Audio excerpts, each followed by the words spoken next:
Fala galera, aqui é o David Já e o vídeo de hoje é um vídeo que vocês me pediram demais. Tanto aqui no meu canal no YouTube como também no meu Insta, @davidja_. Quando eu falei que eu ia competir no fisiculturismo, competir na categoria Men's Physique no ano que vem, muita gente começou a perguntar: ah, mas e o protocolo? Fala do protocolo, vai tomar bomba, vai isso, aquilo e tal. Então por isso eu quis gravar esse vídeo aqui. Eu tava pensando como que eu faria esse vídeo da melhor forma, até por isso eu demorei um pouquinho para falar sobre isso, desde que eu anunciei o início da minha preparação, justamente porque, como eu ainda não tinha tratado esse assunto aqui no meu canal, eu quis fazer de um jeito que fosse algo mais pensado, não simplesmente chegar e ficar falando um monte de coisa. Então, galera, antes de eu falar para vocês o que eu estou usando, o que eu vou usar, isso e aquilo, eu trouxe aqui um pouco de contexto histórico sobre o uso de drogas nos esportes de alto rendimento, tá bom? Então vamos lá para esse vídeo, clica no like, se inscreve no canal para você me ajudar aqui. Vamos falar um pouquinho do contexto histórico desse uso de drogas. Quando a gente está falando de uso de drogas no esporte, a gente já começa falando de Olimpíadas gregas. Lá na Grécia Antiga, a galera já estava utilizando alguma droguinha para ter um aumento de rendimento, para ter um aumento de performance. No caso, o que era utilizado ali era cafeína. A cafeína é uma droga, hoje é socialmente bem aceita, digamos assim, mas não deixa de ser uma droga que também apresenta efeitos positivos sobre a performance de um atleta, de um indivíduo, enfim, de qualquer pessoa. Mas beleza, começando falando aqui da cafeína, que é uma coisinha leve e tal. 1904, aqui começou a pegar. O vencedor da maratona das Olimpíadas desse ano, Thomas Hicks, foi pego com estricnina. Ele tomou estricnina, teve um aumento de performance e ganhou a maratona. Estricnina, galera, nada mais é do que um pesticida. Ele era utilizado como um pesticida principalmente para matar rato. Depois de um tempo, o uso desse pesticida foi descontinuado, foi proibido em diversos países, porque ele apresenta alto nível de toxicidade, não só para as pragas, os ratos, enfim, mas também para os humanos. Por isso, esse pesticida foi descontinuado. E a partir de 1935, o bicho começou a pegar de fato. Sabe por quê? Porque o químico alemão Leopold Ruziker, se eu falei certo, sintetizou a testosterona pela primeira vez. A testosterona que seria utilizada então para humanos, 1935. Ainda não era utilizado no esporte, mas beleza, ele sintetizou. E agora uma curiosidade. Na Segunda Guerra Mundial, que aconteceu entre os anos de 1939 a 1945, Hitler dava esteroides anabolizantes, dava testosterona para o seu exército, para o seu soldado. Por quê? Porque a gente sabe que a testosterona tem como efeitos aí aumento de força, aumento de performance, aumento de desempenho, uma melhor recuperação, uma melhor reconstrução e construção de tecidos, de uma forma geral, um pouco de aumento de agressividade como colateral e tal, só que esse colateral nesse caso era bom, afinal a galera estava na guerra, então tomava testosterona e ia para o campo de combate. Aí a partir de 1950 a galera começou a usar no esporte também, principalmente os alemães. Inclusive se vocês pesquisarem aí sobre a Alemanha, vocês vão ver escândalos e mais escândalos sobre a Alemanha e doping, Alemanha e dopagem de atletas. A própria Alemanha dava esteroides para os seus atletas, né? E aí beleza, 1950 começou a usar mais um pouquinho, aí 60, 70, aí a partir de 70 o negócio estava descabelando, galera. Tava todo mundo usando, ninguém mais estava puro. E aí em 1968 foi quando começou a ter o doping, né? Até então não tinha doping, aí começou a ter teste, 68, 69, justamente por conta desse uso desenfreado e descarado de hormônios. Inclusive naquela época era possível comprar testosterona na farmácia sem nenhuma prescrição médica. Podia chegar lá, comprar e pronto, tomar do jeito que quiser, enfim, na posologia que quiser. Era uma coisa realmente totalmente descontrolada. E aí, a partir da década de 90, foi quando surgiu os maiores fisiculturistas aí, né? Uma nova era no mundo do fisiculturismo. Mas só pra gente não focar aqui no fisiculturismo, vamos falar sobre luta livre, sobre pro wrestling. Galera, a luta livre americana, né? Tão popular lá nos Estados Unidos, a principal empresa é a WWE, em 1994 passou por um escândalo. Vince McMahon, presidente da WWE, inclusive eu sou fã da WWE, foi acusado de distribuir esteroides anabolizantes para os seus atletas, né? Inclusive, um dos principais nomes naquela época que estavam ligados a esse escândalo de esteroides era o grandioso Hulk Hogan, que com certeza você conhece ou já ouviu falar. Hulk Hogan rodou, um monte de outro lutador rodou, e a partir daí o Vince McMahon falou que não ia mais ter uso de drogas, não ia ter mais uso de esteroides no esporte, no wrestling, né, na WWE. E aí ele criou uma política de controle de doping na WWE, só que pelo jeito não resolveu muita coisa não, né? Diz que resolve, diz que testa os atletas até hoje, só que se a gente pegar os últimos anos, The Rock, John Cena, Batista, aparentemente não passaram por nenhum teste de doping aí não.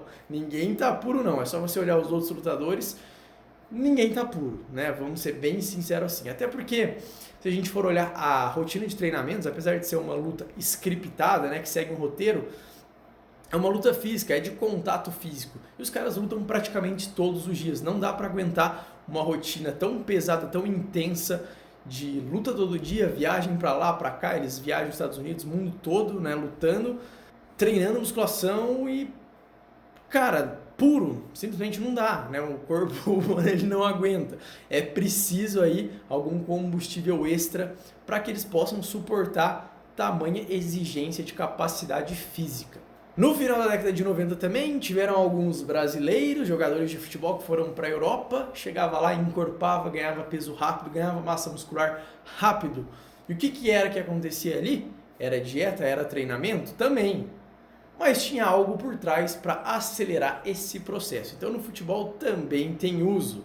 Aí a gente vai falar aqui agora de ciclismo. Lance Armstrong teve câncer, né? Depois, quando ele voltou do câncer, ele se tornou um ídolo quando ele ganhou o Tour da França por 7 vezes consecutivas entre os anos de 1999 a 2005.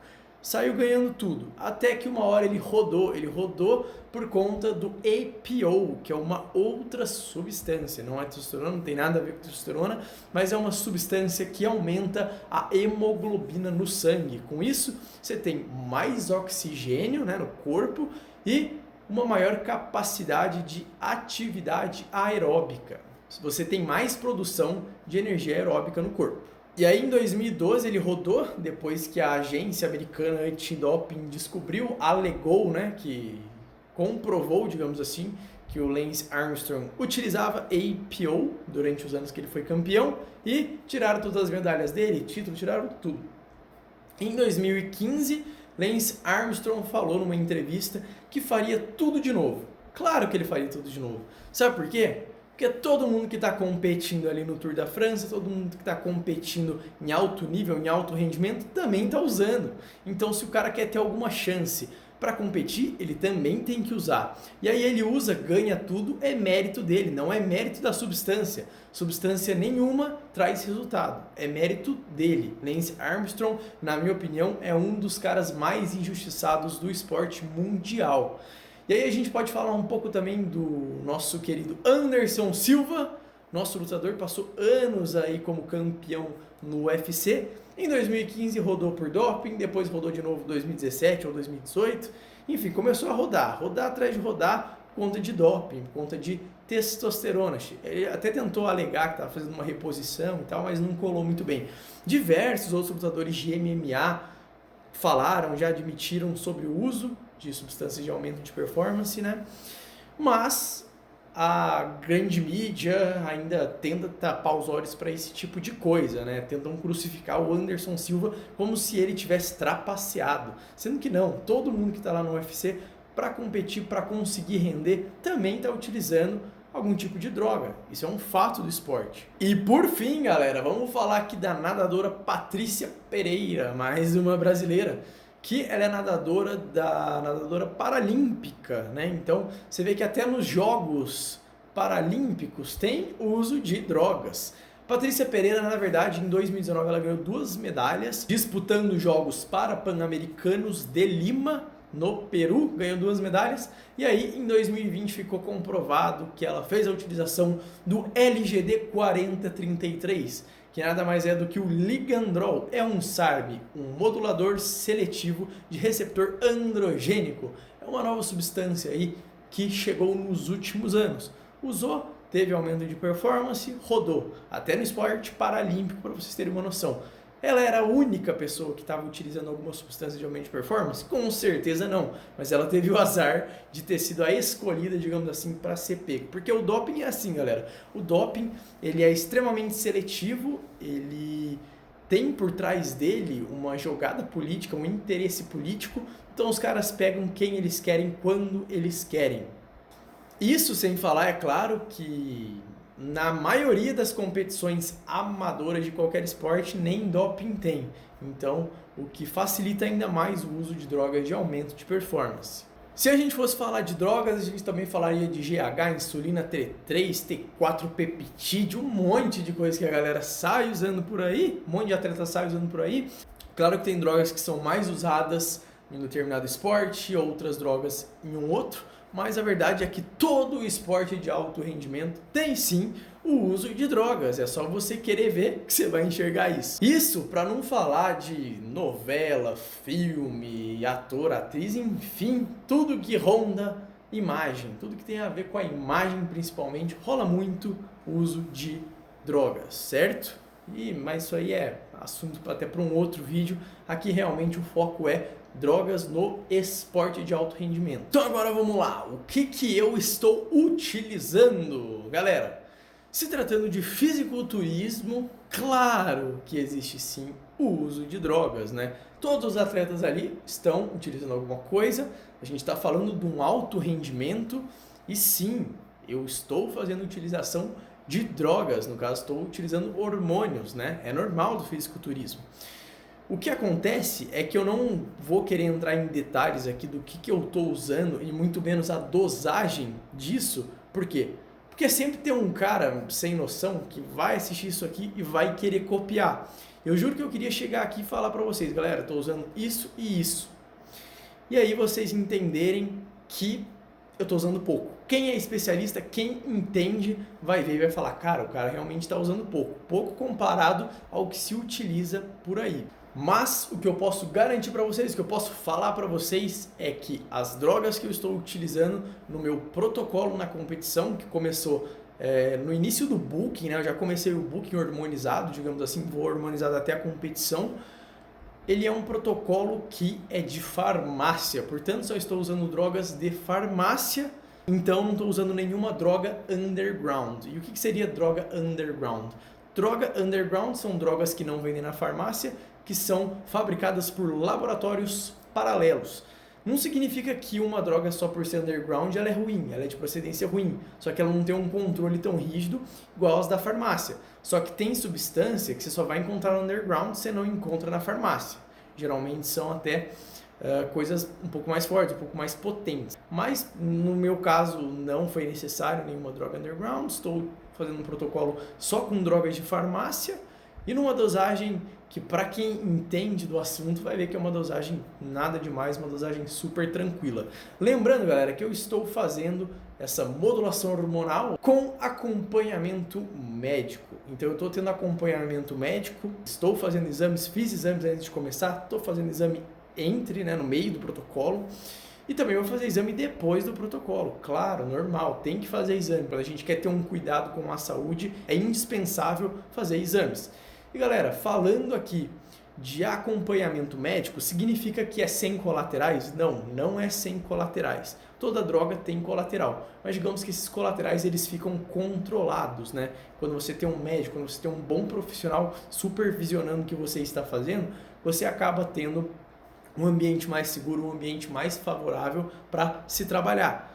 E só para enfatizar aqui que é muito diferente, tá? A utilização de qualquer tipo de droga num alto rendimento do que o ciclo que o instrutor quer passar para o fulano no banheiro da academia e vai aplicar no menino no banheiro da academia, enfim, é completamente diferente. O uso supervisionado, o uso acompanhado por um médico é 500 vezes mais seguro, que é muitas vezes mais favorável do que aqui, que muitas vezes o cara não sabe nem o que está fazendo, vai ter colateral, não vai saber como contornar esses colaterais, não faz exame, não faz nada, não sabe se pode usar determinada droga, dependendo dele tem alguma comorbidade, alguma coisa que ele já não poderia fazer o uso, e aí acaba dando problemas que a gente vê por aí. Uma coisa que eu também queria falar para vocês, galera, é que eu treinei e fiz dieta por 7 anos natural. Então, quando eu comecei a treinar lá em 2013 até agora, nesse ano, eu era natural. Eu não fiz uso nenhum de esteroides anabolizantes.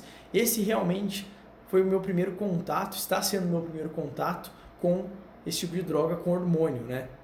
Tive 7 anos de ótimos resultados naturais. Nunca tive pressa, sempre fiz as coisas direitinho. Então, é só para mostrar para vocês que não necessariamente você vai precisar usar hormônio para chegar no resultado que você quer. Talvez para acelerar o processo e tal, mas que quem vai poder dizer para você se você vai precisar usar ou não é realmente um especialista. Então, confiem nisso. Outra coisa que eu também queria falar para vocês é que vocês têm que parar. Eu sei que muita gente pensa assim, de condicionar um resultado de alguma coisa a droga. Droga nenhuma traz resultado isoladamente, galera. Então, aqui eu apresentei diversos exemplos de esportes que utilizam droga. Aliás, todos utilizam. Por quê? Para mostrar que você pode usar uma mesma droga em diferentes esportes. O resultado de performance, de aumento de performance em cada uma das modalidades vai ser diferente. Por que vai ser diferente? Porque a droga só potencializa o que você já está fazendo de correto. Então, por exemplo, no caso da nadadora, talvez ela vá nadar mais rápido. No caso do ciclista, ele vai conseguir render mais, vai conseguir ter mais resistência. No caso do fisiculturista, ele vai conseguir aumentar a massa muscular. É isso. A droga ela potencializa o seu treinamento para determinado meio.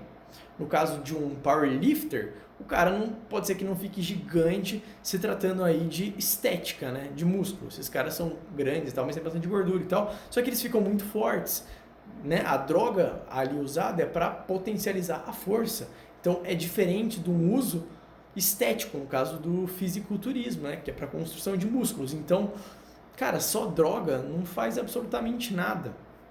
Tem uma pesquisa que colocou que acho que quase 80% dos homens da academia já utilizaram, da academia aqui no Brasil, já utilizaram ou utilizam algum tipo de esteroide anabolizante. É só você ir na sua academia ou em qualquer outra academia e você vai ver que a maioria não tem um físico que parece que o cara toma alguma coisa. Por quê? Porque o cara não tem uma conduta adequada de dieta, o cara não tem uma conduta adequada de treino, e aí parece que ele nem treina, ele toma, prejudica a saúde dele, muitas vezes fazendo sem nenhuma orientação médica, sem nada, e só se ferra, nem resultado estético o cara consegue.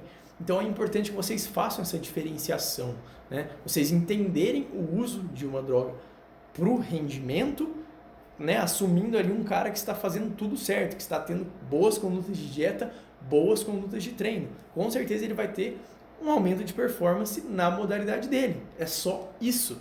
Porque se fosse assim, o jogador de futebol estava bombado, o ciclista estava bombado. E não, nenhum esteroide, nenhum hormônio tem a capacidade de criar músculos sem que se treine com esse objetivo. É só isso. Se fosse assim, eu tomava o EPO, ganhava do Lance Armstrong. Pô, não, né? Lógico que não, o cara treinava para aquele fim, né? Então, o que acontece? A droga só aprimora a performance do cara. Só melhora, é só um potencializador, nada mais do que isso. E para finalizar, eu queria deixar aqui um conselho para vocês, galera, que se você tem interesse em fazer uso de hormônios, fazer uso de alguma droga, não necessariamente hormônio, né? Que procure um bom profissional, que procure um médico, né? E por que eu falo aqui de um médico, de um bom profissional? Porque hoje em dia, que bom, né, que as coisas estão mudando. A questão do uso de esteroide, a questão do uso de hormônio mudou, né? Antigamente tinha muito preconceito, hoje já tem menos. Ainda tem, eu acho que ainda é um tabu, mas já é bem menos do que antigamente, né? Então hoje, dependendo do médico que você for, existem médicos que já têm a boa vontade de te ajudar. Não é um médico que vai te julgar, você vai chegar lá, vai falar que quer tomar alguma coisa ou que já está tomando alguma coisa e o cara vai te mandar embora, porque antigamente era assim. Hoje não. Hoje Existe a visão de que, cara, se o cara quer usar, ele vai usar de qualquer jeito. E aí o médico, o bom médico, ele vem aí para quê? Para te auxiliar no uso, né? Para tirar exames, para acompanhar de perto. Esse que é o papel do médico, é cuidar da saúde do paciente e não julgar o paciente pelas escolhas dele, né? Às vezes o cara é um atleta, ou às vezes ele é uma pessoa comum, que só quer melhorar estética, performance e quer fazer uso de hormônios. Eu não julgo, né? Mas desde que seja feito com acompanhamento médico. Para quê? Para que se tenha um ambiente mais seguro, um ambiente mais favorável ao uso e não queime filme de quem usa realmente da maneira certa. Porque, infelizmente, a mídia ainda gosta de fazer drama em cima disso daí. Gosta de pregar que no esporte é limpo, que o esporte é saudável, isso e aquilo, quando a gente sabe que, na verdade, nem tudo do esporte é tão saudável assim. Se você gostou desse vídeo, deixa um like aqui, se inscreve no meu canal e vou deixar mais uma vez passando no meu Insta, @David_, tem um grupo exclusivo no Telegram também, faço o convite para você entrar.